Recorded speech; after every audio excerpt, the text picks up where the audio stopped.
longo de 2019, a Igreja Adventista do Sétimo Dia realizou várias Expo Bíblia por todo o país, procurando assinalar os 200 anos da tradução da Bíblia por João Ferreira de Almeida.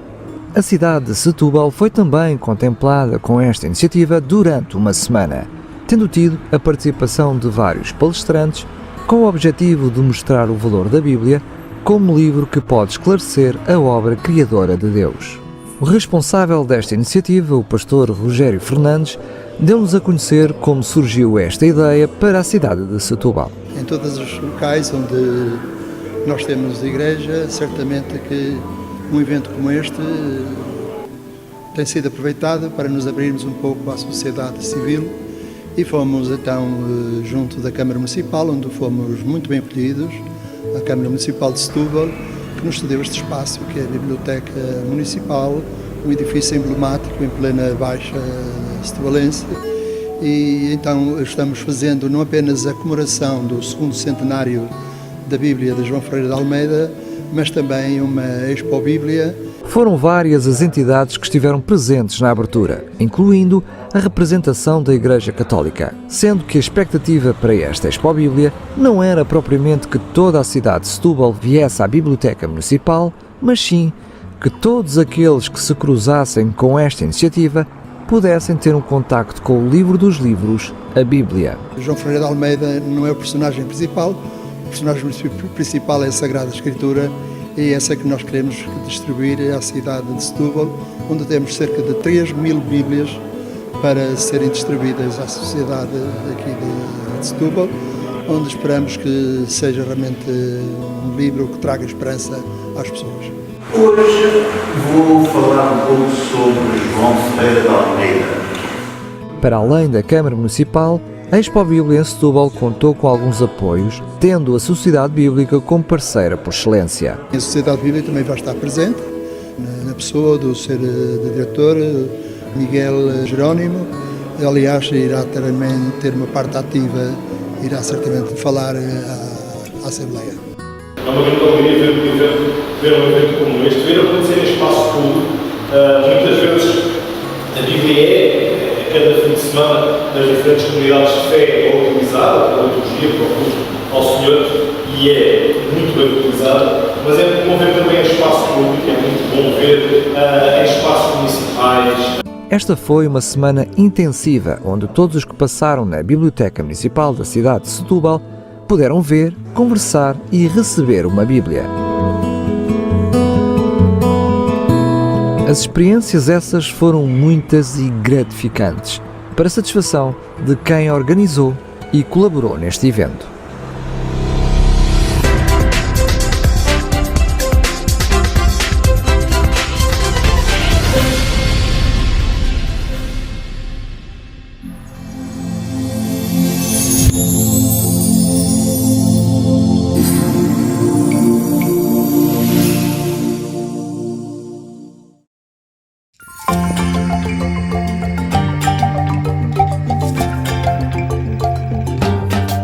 O Jeep anda aos solavancos pela estrada que leva os líderes quenianos da igreja para fazerem uma visita a um pioneiro da missão global.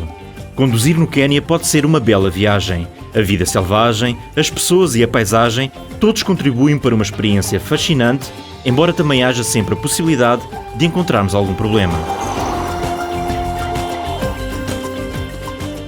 Mas a melhor parte desta viagem é conhecer pessoas como o pioneiro Linus. Ele orou para que Deus o usasse e foi destacado para trabalhar numa vila onde não havia adventistas. Passado algum tempo, Linus ajudou a criar uma pequena congregação de crentes que estão agora no processo de construção da sua própria igreja. Todos participam na construção, ansiosos por ver o edifício terminado.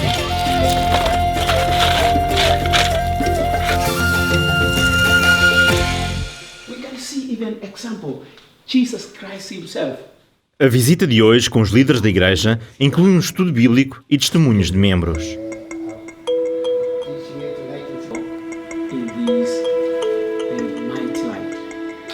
Davi é um membro da igreja dedicado que fez parte da revolta dos Mau Mau há algumas décadas. Entre 1952 e 1964, houve um conflito entre os britânicos e um grupo de quenianos. Antes de se tornar adventista, Davi lutou nesse conflito.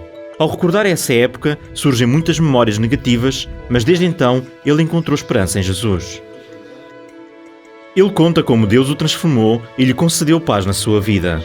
O pioneiro Linus estudou com ele e recebeu-o na congregação. Outros membros falam tanto das preocupações como das alegrias nas suas vidas. Ao terminar a reunião, oram a Deus para que use cada pessoa na sala para a sua glória.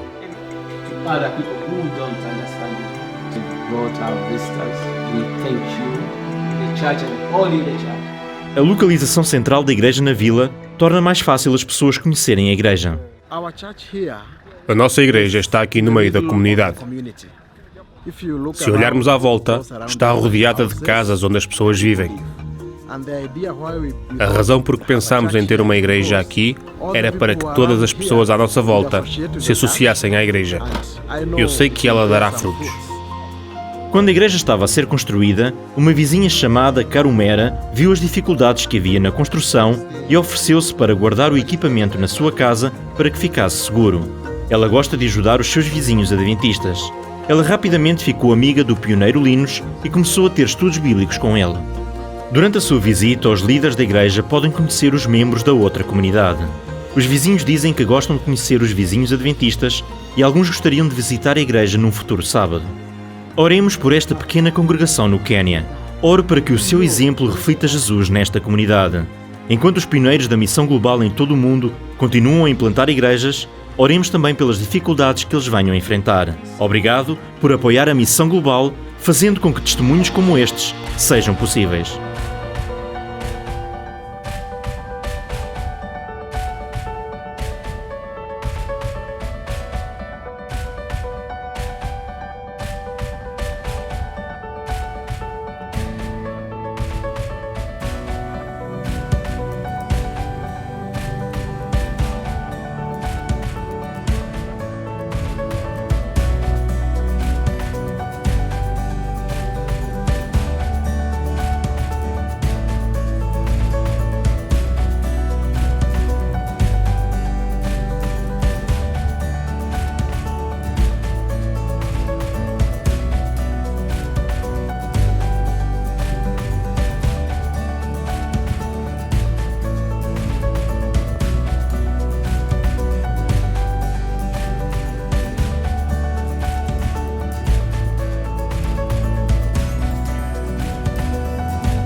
para agradecermos a Deus as bênçãos que nos tem concedido. Quem quiser acompanhar a leitura, em 2 Coríntios 9, verso 6 a 7, diz: E isto afirmo, aquele que semeia pouco, pouco também ceifará. E o que semeia com fartura, com abundância também ceifará. Cada um contribua segundo tiver proposto o seu coração, não com tristeza ou por necessidade, porque Deus ama a quem dá com alegria.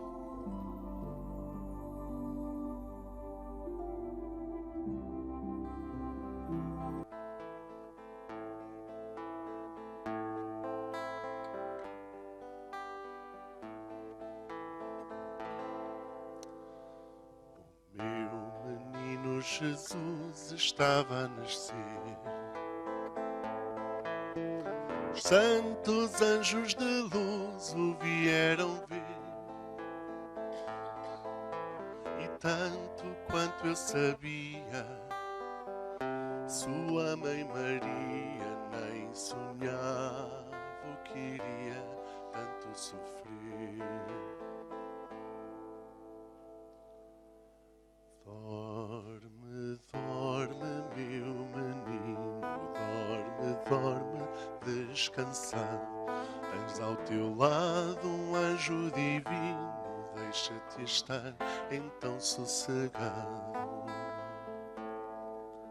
Do berço o bebé Jesus saiu para crescer. Cresceu até que na cruz viria a morrer. E o cântico que Maria então lhe dizia, quando o menino adormecia, quis reviver. Dorme, dorme, meu menino, dorme, dorme, descansado. Tens ao teu lado um anjo divino, deixa-te estar então sossegado.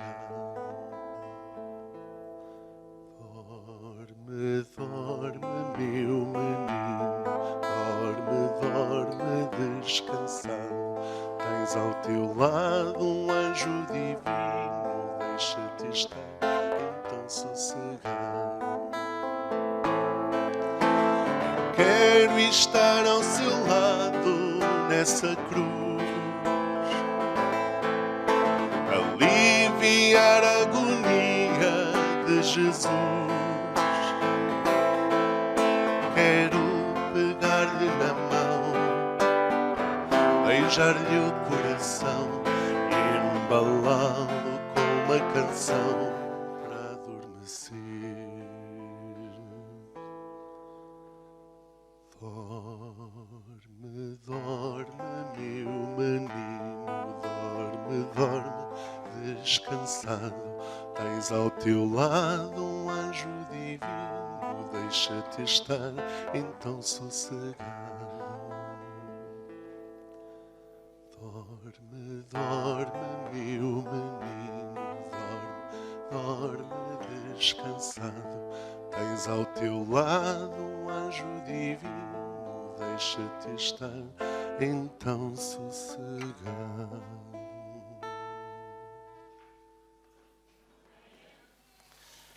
Bom dia, igreja. Feliz sábado.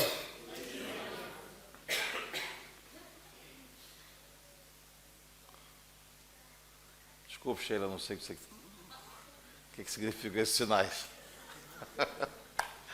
É um prazer estar com vocês, mais uma vez. É sempre uma alegria estar no Barreiro. Essa é a nossa igreja aqui em Portugal. Trago, sim, saudações das igrejas de Swansea, Port Talbot e Haverfordwest. E de todo o país de Gales. Um país realmente lindo e maravilhoso, especialmente para aqueles que gostam de natureza. Nessa época do ano, eu não recomendo muito o clima. É mais ou menos aquilo que nós estamos vivendo aqui nesses dias em Portugal. Muito vento, muita chuva e um pouquinho mais frio. mas o coração das pessoas ali é um coração muito quente, são pessoas muito receptivas. E nós estamos felizes de poder servirmos a Deus ali naquela parte do Reino Unido. Obrigado, Luiz, pela mensagem musical. Tem muito a ver com aquilo que nós vamos falar hoje, porque Jesus é o maior presente que Deus poderia ter nos dado. E nesta época do ano é oportuno que nós nos relembremos desse presente de Deus e que nós possamos usar essa data para relembrar o mundo também do verdadeiro sentido, do verdadeiro significado do Natal.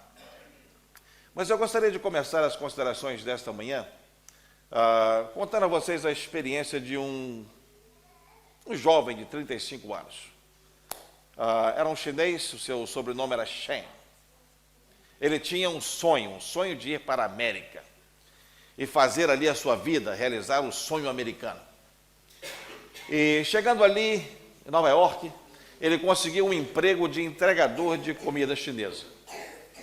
Não falava inglês, mas com a sua bicicletinha, ia e vinha, fazia o seu trabalho, voltava para a sua casa, guardava o seu dinheiro, mandava um pouco para a família, de volta, algures na China. Até que um dia, ao fazer uma entrega num velho edifício, ele ficou preso no elevador. 3 dias depois, alguém finalmente sentiu falta do Shen. E foram à sua procura, acharam sua bicicleta ali do lado do edifício. Então, procura aqui, procura ali, alguém de repente falou, quem sabe ele está no elevador. Testaram o elevador, estava estragado, não ia para cima nem para baixo. Chamaram os bombeiros e então, depois de 3 dias, finalmente, o Shen foi resgatado. E eu me pergunto, como é que alguém pode desaparecer por 3 dias e não ser notado? Especialmente no mundo em que nós vivemos hoje, em que muito se fala de direitos humanos, que muito se fala de comunidade, em que as redes sociais estão aí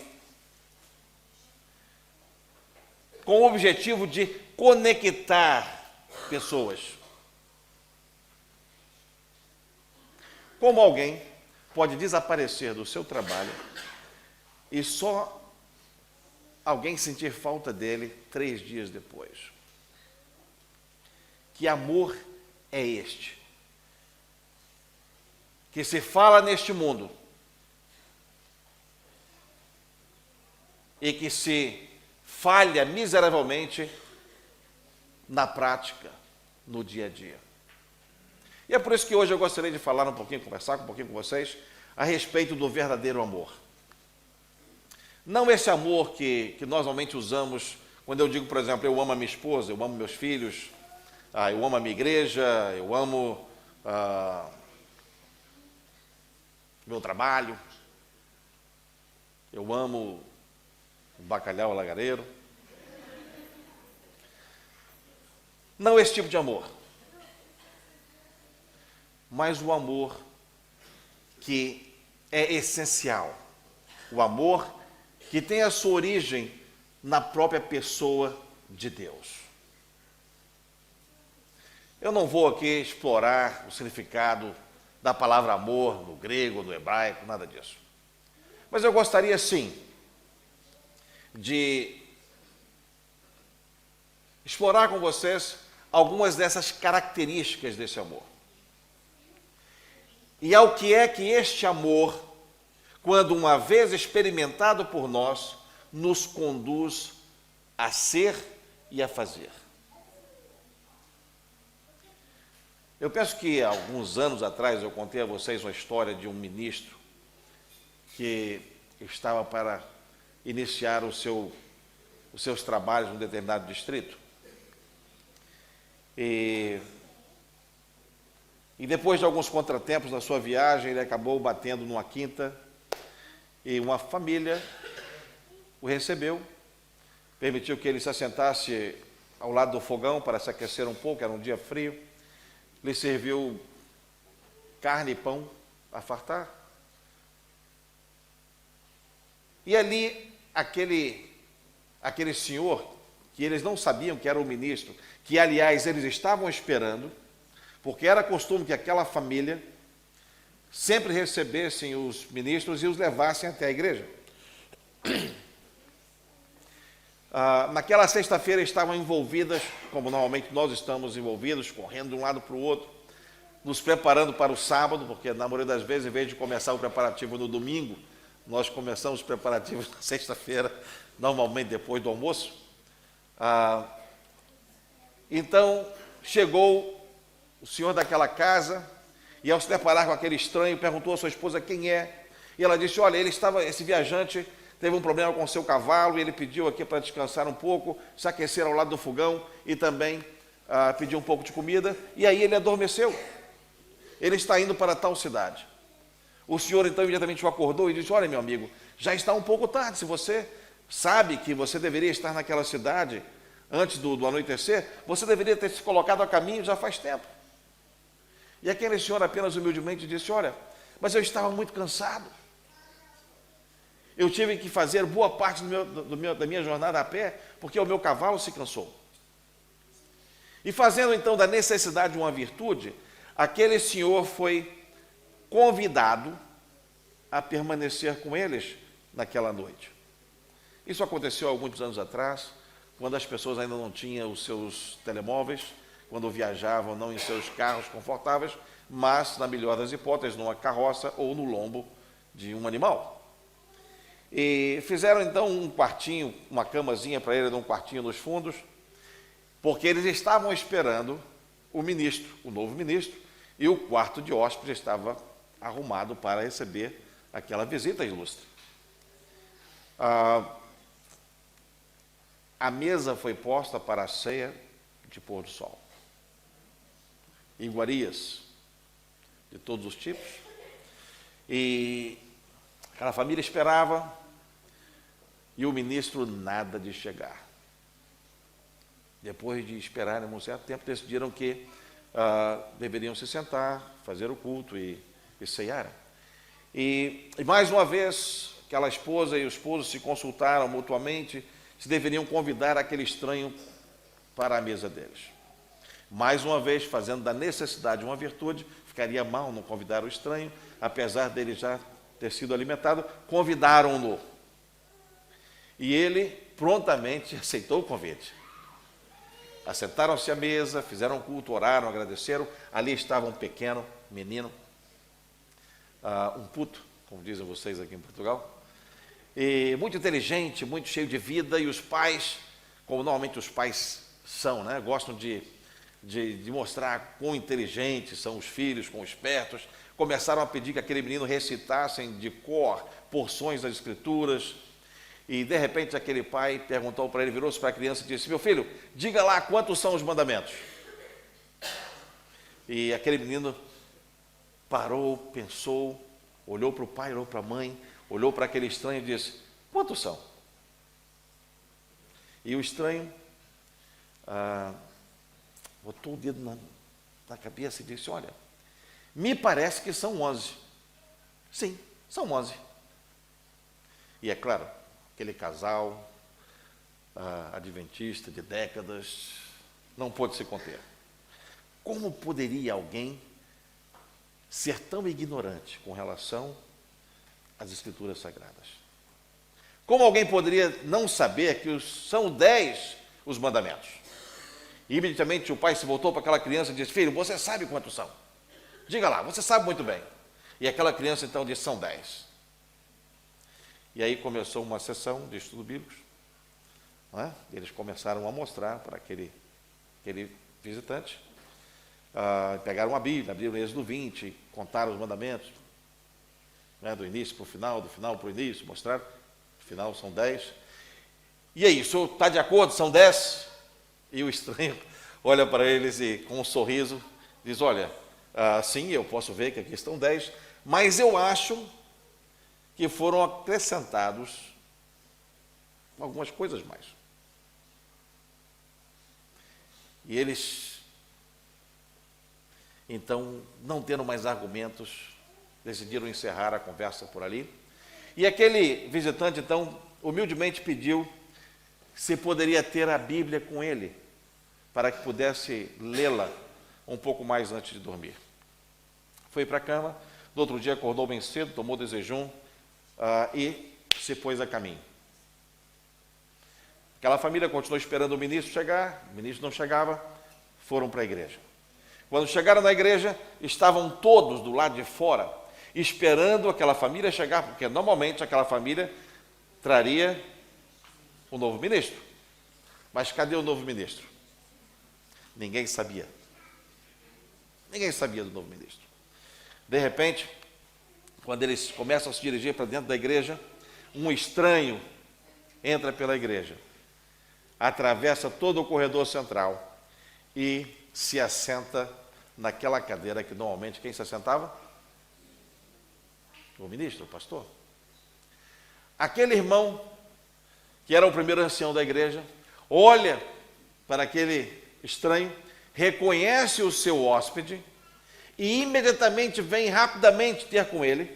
Ele diz: olha, eu estou feliz de vê-lo aqui na nossa igreja, mas aqui não é o melhor lugar para você estar. Por favor, venha comigo. Eu vou te mostrar onde é que você pode permanecer durante o nosso culto. E aquele estranho vira-se para o seu novo amigo. Ele diz: olha, muito obrigado, mas eu estou muito bem aqui.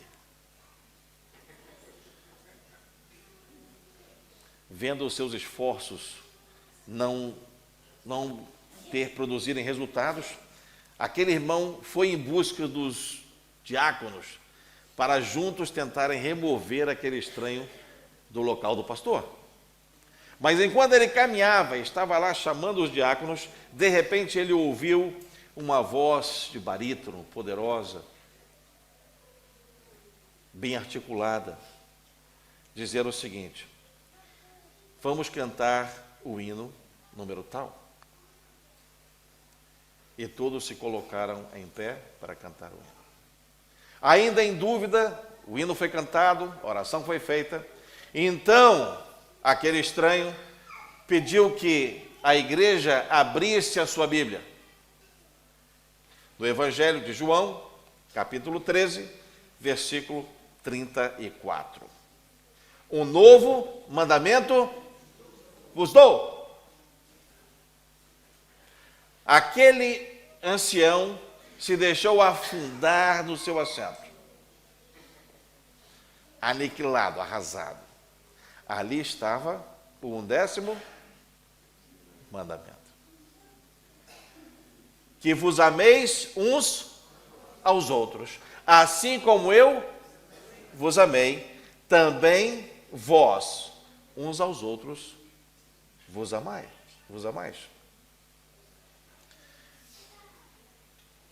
E com isso eu gostaria de introduzir as nossas considerações. E gostaria de pedir que você mantivesse a sua Bíblia aberta no Evangelho de João e também na primeira epístola de João. Nós vamos também verificar outros 2 ou 3 versículos, mas principalmente mantenham a Bíblia de vocês aberta no Evangelho de João e na primeira epístola de João, capítulo 4. Ok? E, meus queridos, eu gostaria sim de explorar alguns aspectos deste amor, que é o amor essencial, que a Bíblia define não como um sentimento apenas, mas como a própria pessoa da divindade, como sendo o próprio Deus. E veja, este mandamento foi dado a Moisés, junto com outras centenas de orientações, algumas centenas de anos antes de Jesus vir a este mundo. Mas, infelizmente, o povo de Deus falhou em compreender este mandamento e em vivê-lo.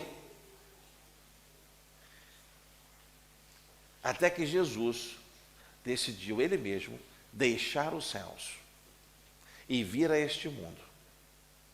Não apenas para pregar sobre o amor, não apenas para falar sobre o amor, mas para viver este amor. E ele então reuniu um grupo de discípulos à volta dele. E Jesus, o que fez com eles? Jesus os amou. Para que através dessa experiência diária, aqueles discípulos pudessem entender, e depois de entender e experimentar, pudessem replicar este amor no dia a dia. E é por isso que as últimas palavras de Jesus, antes de voltar para os céus, foram justamente: todo o poder me foi dado nos céus e na terra. Mateus 28, 18 a 20. Ide, portanto, e fazei o quê? Discípulos. E aqui, amados, estamos nós. Porque Jesus deixou os céus, veio a este mundo, amou, fazendo discípulos, e depois disso aqueles discípulos: agora vocês vão e façam o mesmo. Façam discípulos, amem.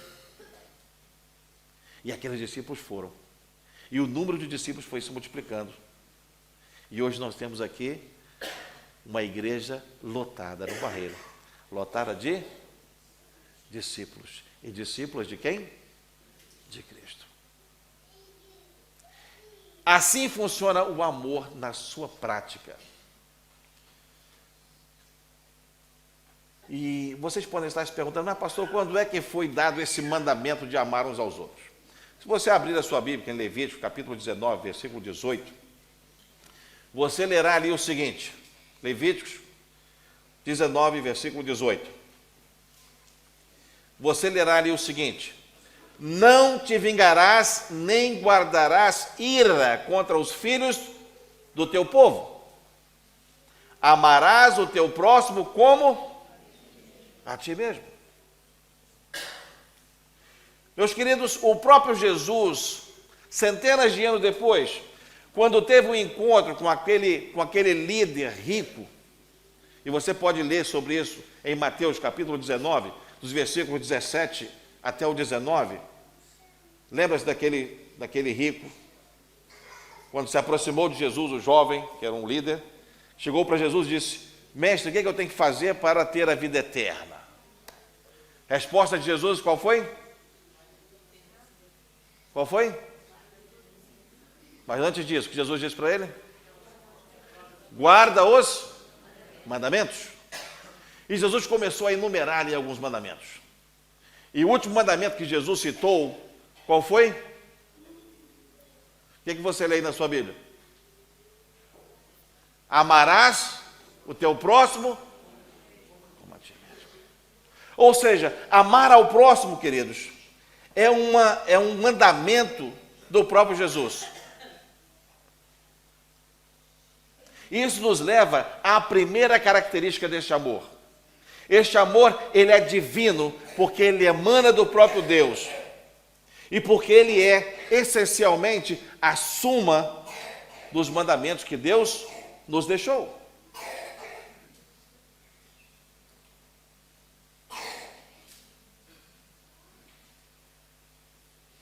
Na primeira carta de João, no capítulo 4, no versículo 7, nós lemos o seguinte. Primeira carta de João, capítulo 4, versículo 7, nós lemos o seguinte: amados, amemo-nos uns aos outros, porque o amor procede de quem? De Deus. E todo aquele que ama é nascido de quem? E ele conhece a quem? Portanto, meus queridos, o amor, ele é divino. E o amor é também o maior presente que Deus poderia nos ter dado. E é por isso que lá em João 3,16, nós lemos que Deus amou você e eu com tal intensidade que Ele deu aquilo que Ele tinha de mais precioso, o seu Filho Jesus Cristo. Ou seja, não tinha como Deus fazer uma declaração mais contundente do que esta. Eu amo vocês com tal intensidade, a tal ponto, que eu dou a vocês aquilo que eu tenho de mais precioso. O amor é um dom de Deus. E é por isso que o apóstolo Paulo, numa das mais lindas e precisas descrições desse amor, 1 Coríntios capítulo 13, versículo 13, ele diz, falando sobre os presentes de Deus, ele diz, olha, de todos os presentes de Deus, esses 3 são os mais importantes. Quais são esses 3? Versículo 13, do capítulo 13. Quais são esses 3?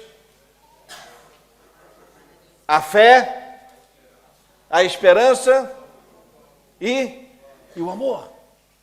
E ele aí faz a suma dizendo o seguinte, ele termina dizendo que, mas ainda entre esses 3, qual é o maior? É o amor.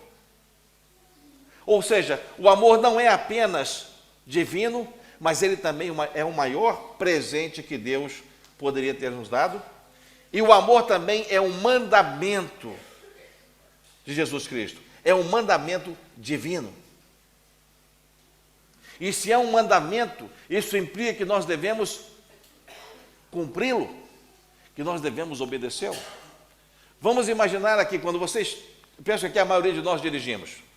Quando nós estamos dirigindo, nós vemos aqueles sinais digitais luminosos, normalmente nas esquinas das ruas. E aqueles sinais ali têm 3 luzes. Quando a luz vermelha aparece, quer dizer o quê? E se eu não parar, o que acontece comigo?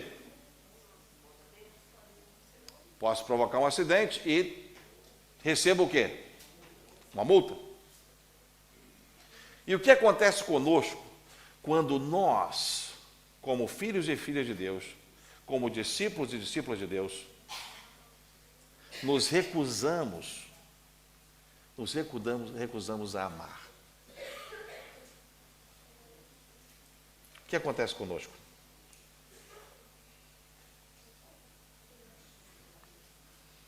Já pararam para pensar? O que acontece com os filhos e filhas de Deus quando nós nos recusamos a amar? E o que acontece quando você quebra o mandamento? E qual é a consequência disso? Qual é a multa que nós recebemos? Mas Deus não deseja que nós o obedeçamos por medo da morte. E é por isso que ele disse que ele nos amou primeiro. Agora eu diria para vocês, é difícil amar os meus irmãos e irmãs da igreja, da família cristã? É difícil? É difícil para você, Bruno, amar o Tiago e o Miguel, seus filhos? Ou a Sara? Não. Amar dentro dos muros da nossa família natural, da nossa família cristã, é fácil. Mas quando nós transpomos esses muros e nós nos encontramos em um mundo sujo e necessitado, repleto de pessoas que são hostis às minhas convicções pessoais e religiosas, é fácil amar?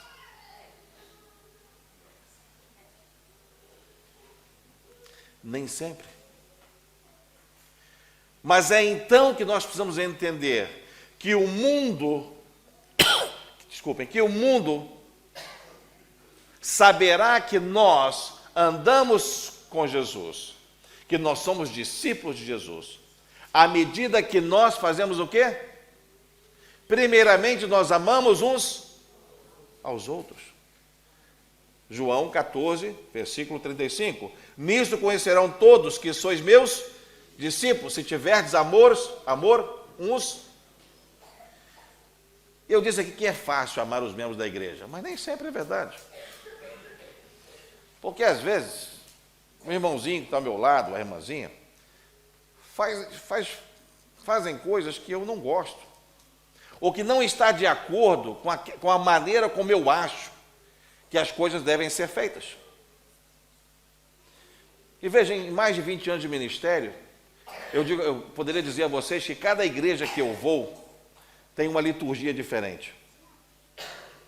Então, quando eu chego na igreja, eu não sei se eu tenho que fazer a invocação em pé, ajoelhado, sentado. Tem que sempre estar perguntando. Mesmo nas minhas, dentro do meu distrito. Cada igreja, porque as igrejas não são como as cadeias de McDonald's, que tem todas ter a mesma aparência, a mesma cor, o mesmo logo. As igrejas não são assim.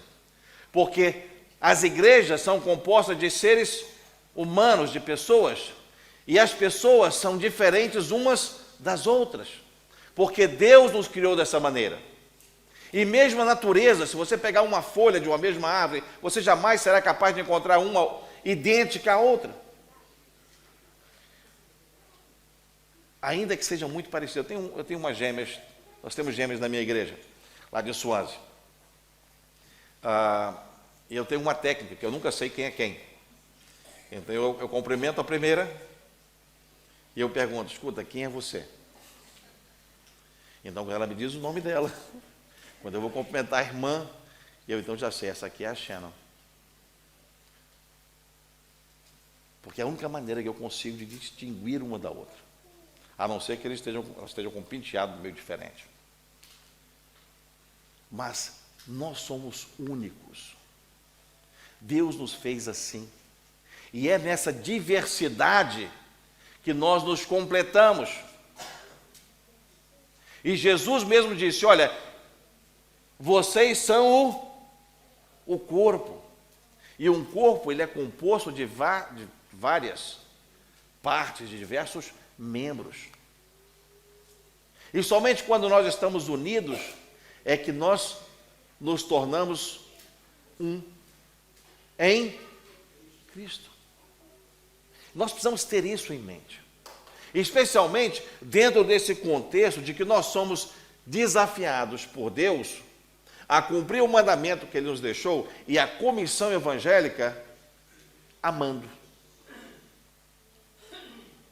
Porque muitos de nós têm a impressão errônea de que Deus nos salvou para nós permanecermos na nossa zona de conforto, para virmos à nossa igreja, para nos assentarmos no nosso lugar predileto. E eu sei que isso não acontece aqui no Barreiro, mas tem igrejas em que os irmãos têm o seu lugar favorito. E que às vezes uma visita entra na igreja e senta no lugar daquela pessoa, daquele irmão, daquela irmã. A visita ele se dirige à visita e pede para a visita fazer o quê? Chega um pouquinho para o lado que esse lugar é meu. Não estou inventando, irmão, já vi acontecer. Agora que nós já vimos as características desse amor, nós já sabemos que esse amor, ele é divino, que ele é um dom de Deus e que ele é um mandamento de Deus. Eu gostaria de explorar com vocês ao que é que esse amor nos conduz. Que tipo de mudança esse amor deve provocar na minha vida e na sua vida. Porque aqui é que se encontra o nosso verdadeiro desafio. E primeiramente eu diria, este amor, uma vez experimentado, ele nos leva a refletir Jesus na minha vida, na sua vida. E é fácil falar, mas não é tão fácil viver. E é simples. Lembre-se do relacionamento que você tem, por exemplo, com as pessoas da sua família. Pai, mãe, esposo, esposa. Cheio de amor. Mas às vezes você fala uma coisa, às vezes sem intenção, o outro interpreta de uma maneira errônea e você já recebe uma resposta cheia de amor. Veja, mas ao refletirmos o amor de Deus, nós seremos reconhecidos como seus verdadeiros discípulos. Um verdadeiro cristão, ele é identificado pelo amor que ele irradia em torno de si. E este amor nos leva, nos conduz também, não apenas a refletir Jesus, mas a nos aproximar de quem? Da fonte desse amor, que é Deus. Porque esse amor eu não posso comprar. Eu posso ter muitos zeros à direita da minha conta bancária, mas eu não posso comprar esse amor. Este amor eu só posso obter à medida que eu me aproximo da fonte de amor, que é Deus. Eu posso ser muito bem educado, muito bem treinado nas minhas maneiras, e ainda assim não ser capaz de amar. E o apóstolo Paulo fala sobre isso em Coríntios 13. Ainda que ele tivesse diversos dons, diversas habilidades, mas se ele não tivesse amor, de que adiantaria isso? Absolutamente nada. E alguns podem se perguntar, mas pastor, como é que eu faço para poder me aproximar de Deus? O que eu faço para obter esse amor? E a minha resposta é, já leu 2 Crônicas, capítulo 7, versículo 14? Alguma vez na sua vida? Alguma vez na sua vida já colocou isso em prática? 2 Crônicas, capítulo 7, versículo 14. Se o meu povo que se chama pelo meu nome, se humilhar, orar e me buscar e se converter dos seus maus caminhos, então eu os ouvirei de onde? Dos céus, e farei o que mais? Perdoarei os seus pecados e sararei a sua terra. Tem muito crente depressivo, tem muito crente infeliz, porque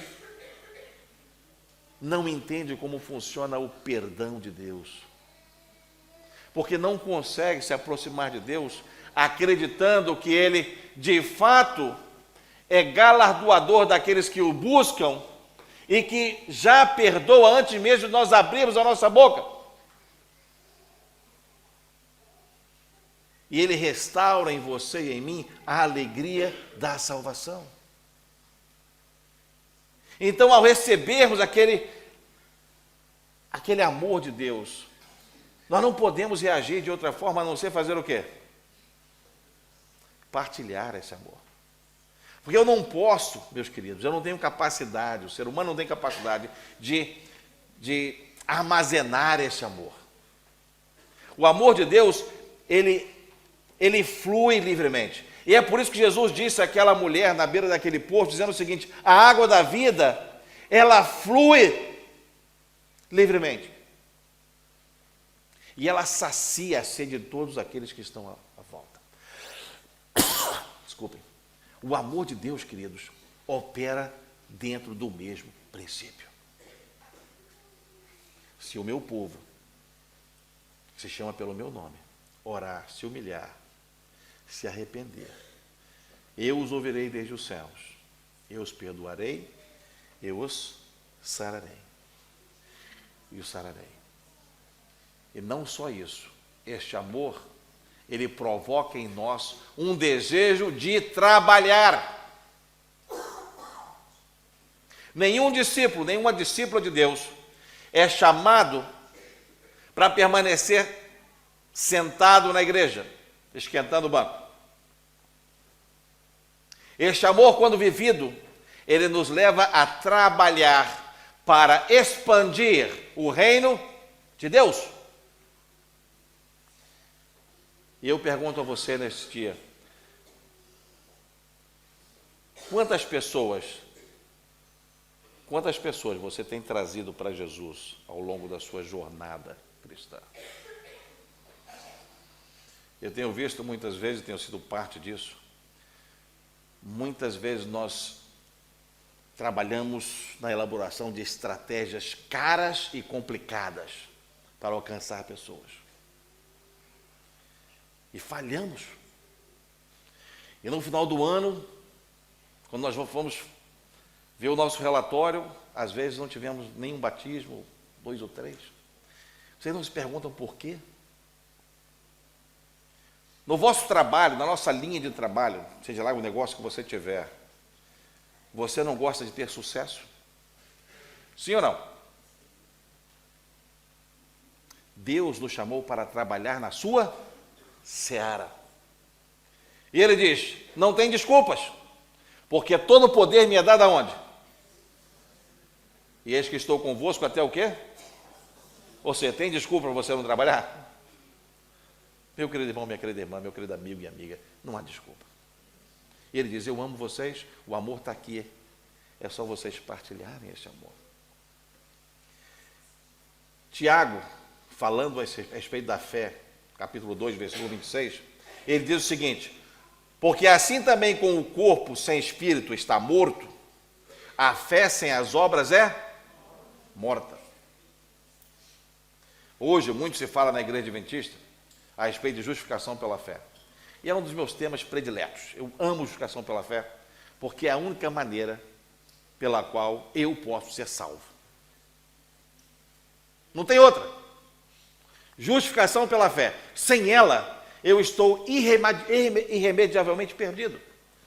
E deixa eu te dar uma notícia, você também. Outro dia eu estava num culto de oração, e os irmãos começaram a falar a respeito do tempo de angústia, em que as pessoas terão de viver sem pecar diante de Deus, etc.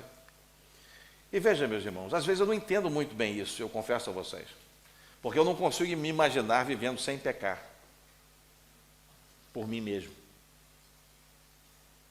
Porque se eu conseguir me disciplinar ao ponto de não pecar, para que é que eu preciso de Jesus?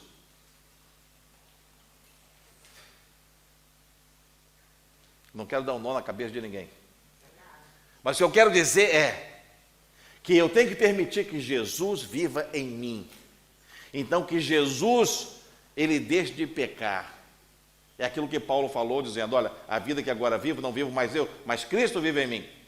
Quando Cristo vive em mim, então eu deixo de pecar. Ah, mas nós não vamos ter que viver sem o Espírito Santo? O Espírito Santo sim vai se retirar deste mundo. Mas deixa eu lhes perguntar uma coisa. Onde é que estava Jesus quando Jacó estava ali naquele val do Jaboque? Onde estava Jesus? Quando Jacó estava experimentando aquela tremenda angústia, onde estava ele? Aonde? Estava com Jacó. Jacó, que não sabia que era Jesus, ainda estava lutando, ainda querendo mandar Jesus embora. Até o momento que ele percebeu que era Jesus. Deixa eu te perguntar outra coisa. Onde é que estava Deus quando Jesus estava morrendo na cruz e quando Jesus estava se sentindo separado do Pai? Onde estava o Pai? Aonde? Junto à cruz, reconciliando consigo quem? Nós, o mundo todo. Isto é o amor traduzido em atos. E é esse tipo de atitude, esse tipo de trabalho, de ação, que o verdadeiro amor provoca, ou deve provocar em você e em mim. Porque, meus queridos, vamos falar a verdade. Quantas pessoas você tem influenciado na sua esfera de relacionamento? Quantas pessoas têm percebido que você é um discípulo de Jesus? Qual tem sido a sua contribuição para o crescimento da sua igreja aqui no Barreiro? Eu não estou falando de dinheiro. É fácil você meter a mão no bolso, especialmente quando você tem sobrando. Sei que não é a realidade da maioria, mas é muito fácil você meter a mão no bolso e...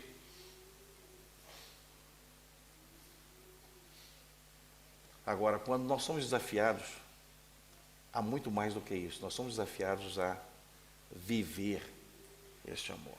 Nós estamos aí às vésperas do Natal. E eu sei que muitos adventistas têm desenvolvido uma alergia ao Natal, à árvore de Natal. Eles atacam isso. Eu lamento por esses que o fazem, porque o fazem, infelizmente, fruto do desconhecimento, até mesmo da nossa igreja, porque a nossa profetisa, a senhora White, ela diz que toda a igreja deveria ter uma árvore de Natal. E que o Natal deveria ser uma ocasião aproveitada para fazermos o quê? para demonstrar o amor de Deus à nossa comunidade. E tem um monte de gente que, o Natal, porque cortava a cabeça, pendurava em árvore, e daí? É claro que Jesus não nasceu em dezembro, todo mundo sabe disso.